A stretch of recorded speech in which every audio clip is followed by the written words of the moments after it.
African leaders have made it to the top 3 on the list of the most corrupt leaders of 2024.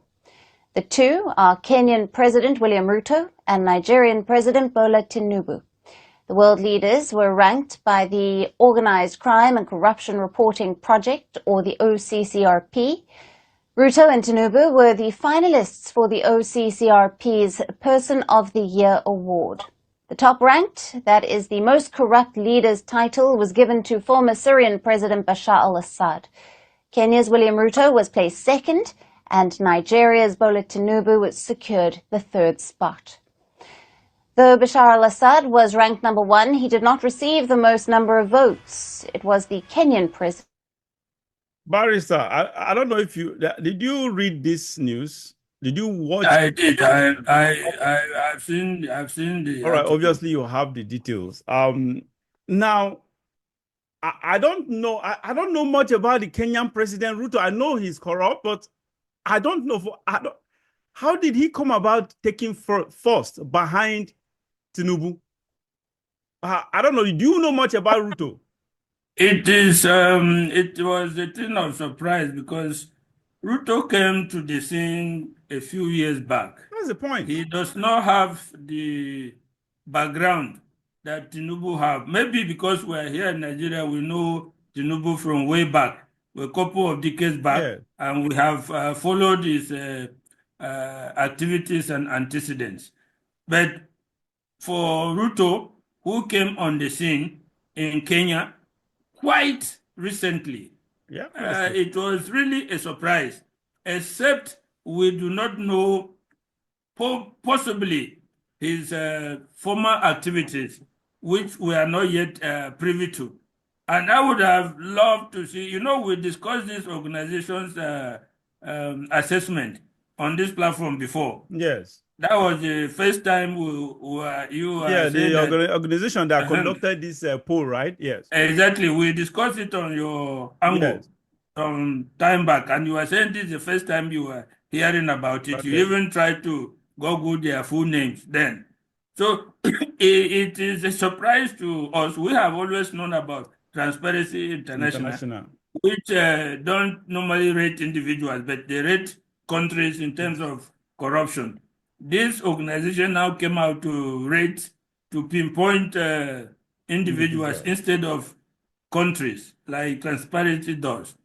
And even back then, I think whatever list, by whether they say first, second, or third, you must know that our man must be there. Yes. So the issue is Ruto, who is relatively unknown.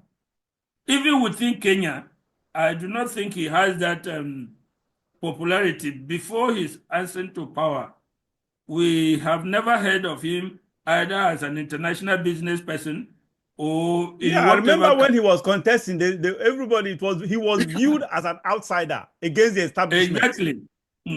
We do not know him as an international fellow, whether in diplomacy, whether in business. Okay, if you are talking of somebody like Oweleke Dangote, everybody knows his antecedent. We can't talk much about him as an international businessman moving in cycles of money. We have never heard of Ruto on the international scene, whether in business or in any other thing. So it is quite surprising how he emerged first on the list. But our knowledge, maybe we can say, is probably limited. If you ask us from here, from Nigeria, we will believe that nobody can take first before our candidate. Honestly, before the candidate we entered for this contest. Let's say we entered.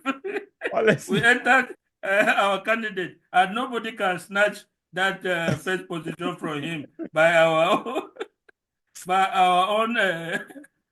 Honestly, the only thing just tell me honest. I said, for God's sake, Tinubu should be the number one. Number one. He has all the antecedents. He has all the record, all the odds. All the odds are against him. Exactly. And as a businessman, as a civil servant, as a public servant, rather, everything just against him.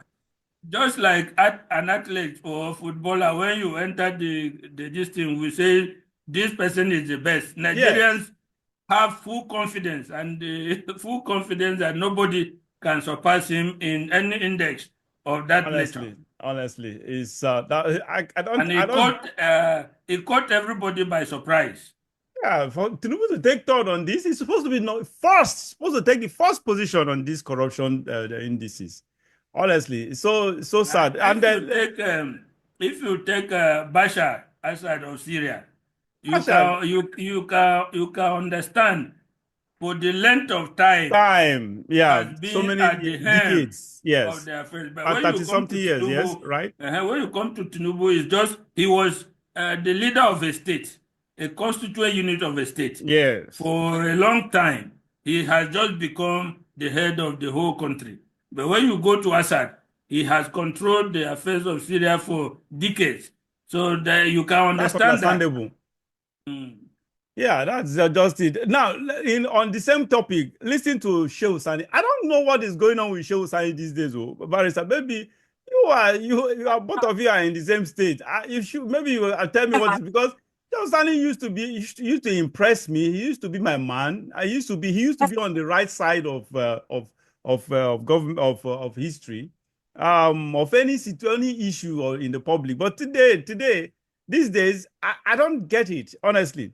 Now, concerning this Tinubu stuff, he said this is what he wrote on X, labeling the Nigerian president and other African leaders as the most corrupt by online voting and not by incontrovertible facts and figures is more of a political rating crafted from views, opinions, and perspectives.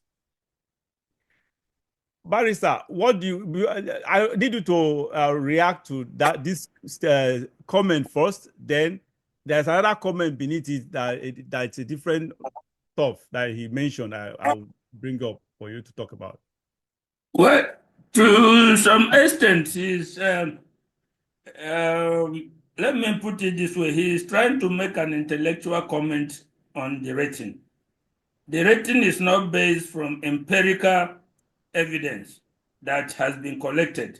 It's based on the opinion of online voters.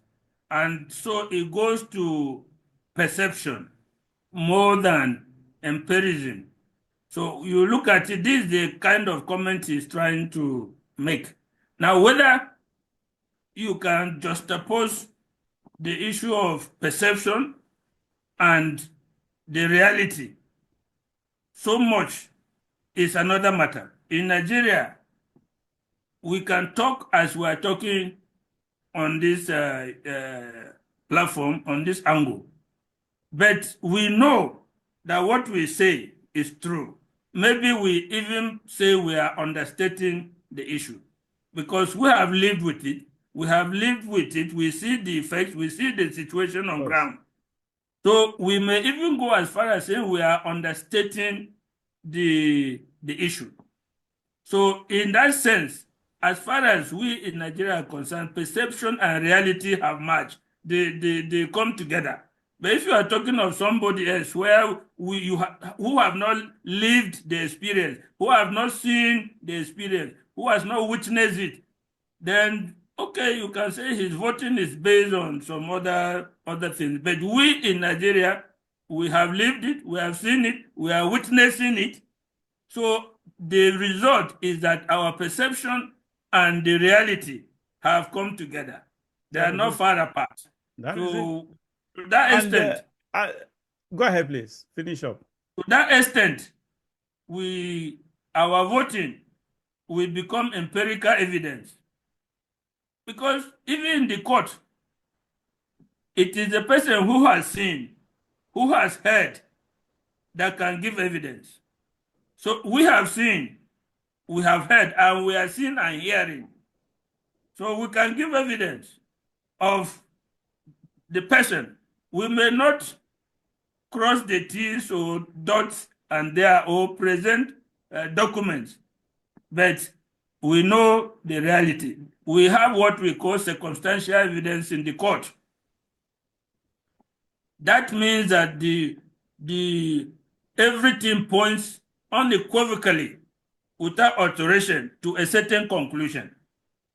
That is what is empirical, circumstantial evidence. Evidence, yeah. If you sleep in you and another person sleep in the same room and the door is locked, and the following day you discover that the person has knife wounds and he died from knife wounds or gunshot wounds, and the door was not broken, the circumstances show that you, the person that slept with him, is the killer. Yeah. So we see what is happening here. We see from where the man was and where he was along the way and where he is today. So we have firm circumstantial evidence to make the conclusion and to vote in the manner that will be convincing. Yeah, that is just the reality. I don't know why he said that, because that, especially that of Tinubu, that of Ruto. Okay, Ruto, that's understandable. Okay, people may not have the real fact, just like you pointed out earlier, that we don't know him that much. He wasn't in the limelight prior to being the president or prior to contesting for election, So, but in that of Tinubu has been in the public domain. His character has been in the public domain. His pedigree has been, his corrupt pedigree has been in the public domain. So everything, including courts and whatever, documents, and at least that of Tinubu, we should authoritatively. I didn't expect him to say no, to mention. He talked about facts as with regard to Tinubu's case. Tinubu's case, we have a lot of facts in the public domain. For God's sake, I don't know why he made that. Now, look, listen to the kind of I don't know if I will call it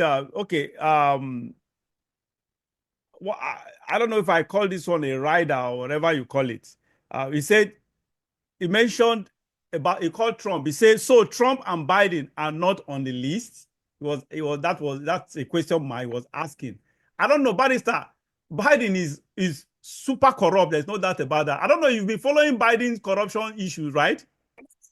Of course, I follow. Good. Now tell me that this year, I don't understand. Honestly, I've lost complete respect for Shosani because it's not been making sense lately. Sometimes I ask myself, does this man really know what is going on? Please tell me what corruption. How is Donald Trump corrupt? It remains to be seen. He made a flippant statement that is totally bereft of any reason or evidence. And he is accusing the people, the same organization, of the same thing that he is even more guilty of. From here in Nigeria that we're watching on the international scene, we have seen all the cases that pertain to Trump, the ones that have gone to court, the allegations that have been made. None, Barrister, not one. Sorry to cut you short. Pertains to any corruption in financial terms. They have nothing to do with financial corruption in any way or possible. Now, you can talk of Biden.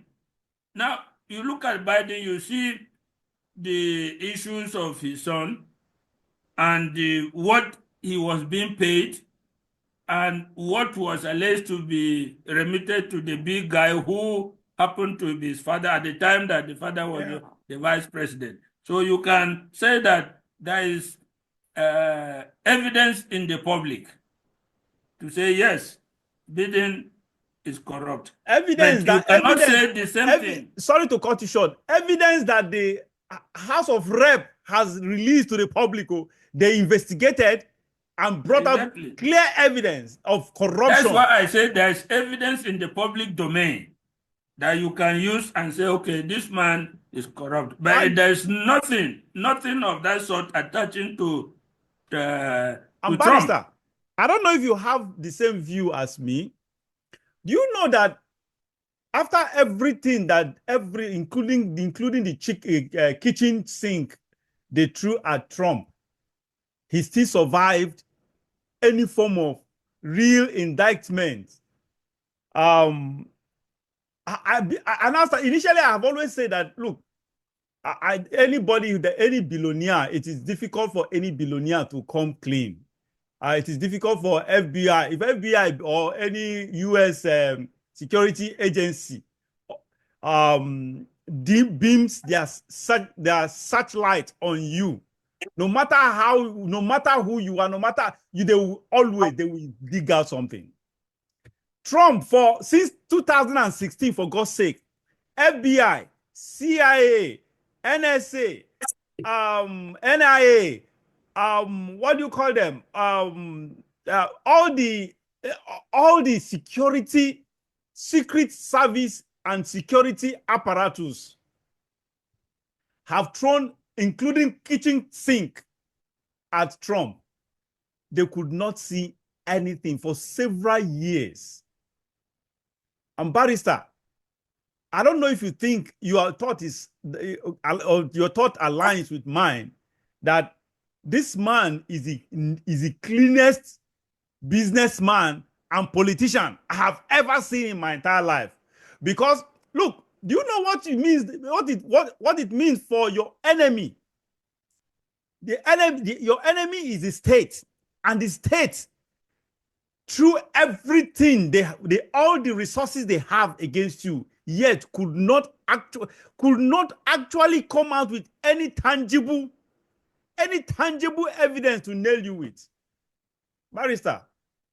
Yes, when you look at Trump's issues, they are laughable. And from the point of view of we in Nigeria, we in Africa, it's difficult for people to understand that a case. Let me just point out to one case where he was charged for violating, is it California or which state, by virtue of loans that he took from the bank, and then he was alleged to have it's New York. raised valuation of the securities he gave the bank in the state of New York. He was alleged to have manipulated the value of securities he gave to the bank. Now, in law, and this law is not just Nigeria, I know of it is in the Commonwealth, and is virtually part of the international law. Even where somebody has broken the law, if there is no damage correct, to the victim, the highest the court can do is award what is called nominal damages, $1. Just to show that, yes, you broke the law. They can award damages of just $1 or £1, just for the sake of the record showing that you broke the law. It is only when the victim suffered damages that you now go from that nominal damages to consider an award to take care of the damages that the victim suffered. In this case, a businessman borrowed money and repaid all the money with interest and charges. The bank did not complain. Nobody suffered any loss. Honestly. How do you get to award nearly $400 million in damages? Damages to who? Number one, to who? Who suffered the loss to which there should be compensation? So it is laughable. Now, when you look at the entirety of all the cases against Trump, you are entitled to, let's take the taxation. It is not illegal to avoid. Sorry, Barrister, we may have to cut this because this segment is not for Trump, this topic actually. Now, back to Sheikh Hussaini. Sorry to cut you short because we were trying to, we actually deviated. Back to Sheikh Hussaini. Now, we are, now viewers, we expanded. Barrister had to expand on this issue of Trump because we want to actually a kind of pour cold water on Sheikh Hussaini's allusion, what he alluded to, that Trump's name and Biden's names, or both names, are supposed to be on the corruption list. And we're just, Barrister was just trying to actually make us understand that Trump is as clean as anything. There is no even iota of reason for Trump to be on that list. So Sheikh Osani is just being not just naive, but just being stupid. That's just the reality. Just being stupid.